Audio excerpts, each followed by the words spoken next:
Hello, crafty friends! My name's Alicia, but you can call me Crafty Al.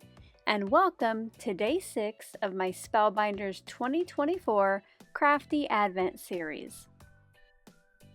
Spellbinders generously sent me one of their advent calendars to open and share with you here on my channel.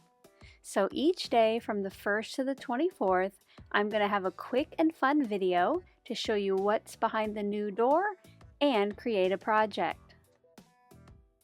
The day 6 gift was a die set that when all put together it makes a bee, and it also has an accessory flower and little hexagon shape. I decided to go ahead and focus on the bee for today's project, so I didn't cut the flower or the hexagon. To start the assembly on the bee, I rough cut an oval of white cardstock and I adhered it to the back of the bee head. This way later I am going to have something to put those teeny tiny eyeballs onto. Then what I did was I just layered pieces together that needed to be layered, and in between each time I let that set to dry completely. I used on my bee today yellow and black cardstock, and then for the wings I used a scrap of vellum. If you did get this advent calendar and you're not sure how to put your bee together, you could always slow my video down. I will be transparent. This was the second bee that I assembled. The first one I tried to make it look like it looked on the door of the advent calendar, but it didn't look quite right. So I switched it up just a little bit, and I have to say I love this little bee. While that dried completely, I started working on the background square, and this is a piece of sweet corn cardstock cut to 3 inches by 3 inches, and I started with a base layer of the sweet corn on sweet corn. This is just to make that cardstock a little darker. Then I went in on the edges only with honey. I thought that was appropriate for today's project. And you'll see here that there is a difference between the front and back. You'll see just that rich color it added to the square.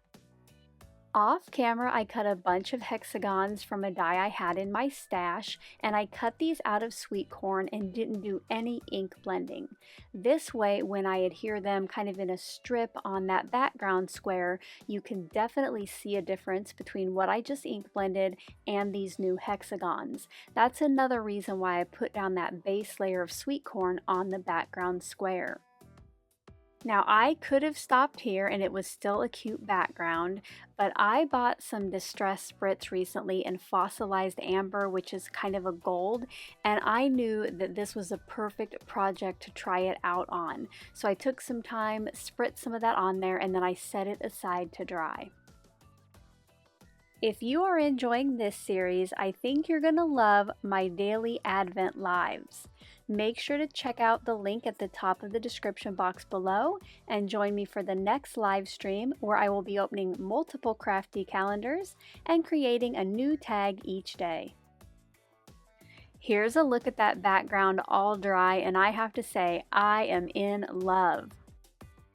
I wanted to add a sentiment to it, so I got out a past clear stamp of the month kit from Spellbinders, and I chose the sentiment that read, "Have a beautiful day." I stamped that in the upper left. You'll see there I put the bee in place to know kind of how much room I had, and I used Versafine Clair Nocturne ink. I wasn't sure how it would stamp over the Spritz, but I have to say I stamped it a couple times and it looked nice and crisp. Now all I had to do to finish today's square was get my bee added. For this, I added some foam tape to the back, and before I placed it onto the square, I did add some liquid glue, so I would have a little wiggle time if needed to get it placed just right. For this series, I made a special little mini photo album, and each day's creation is going to get turned into kind of an instant photo, or what you might know as a Polaroid. So once I had my square done, I got it added to the top center of my background piece, and then it's just going to get put back in the album, so at the end of the month I will be able to go back and just see what each day's little gift was. It's such a fun and cute way to remember this series.